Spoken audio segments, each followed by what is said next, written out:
আল্লাহ আপনাকে বলেছেন যে ওয়ামা খলাকতুল জিন্না ওয়াল ইনসা ইল্লা লিয়াবুদুন, আমি জিন এবং মানুষকে সৃষ্টি করেছি শুধু আমার ইবাদত করার জন্য। আর আমি কিনা আল্লাহর ইবাদত বাদ দিয়ে মানুষের গোলামি করছি, আবার আপনি নিজেদেরকে মুসলমান দাবি করছি।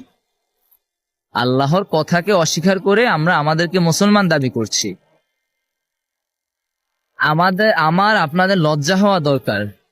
যেই রব আমাদেরকে সৃষ্টি করছেন, যেই রব সবকিছু দিতেছেন এবং তিনি বলেওছেন তার ইবাদত করার জন্য, তার ইবাদত ছাড়া আমরা মানুষের গোলামি করতেছি এবং অহংকার করতেছি এই দুনিয়ার সামান্য জিনিস নিয়ে। অথচ এই দুনিয়াতে যা আছে কোনো কিছুই আপনার না, কোনো কিছুই আপনার হাতে তৈরি করা না।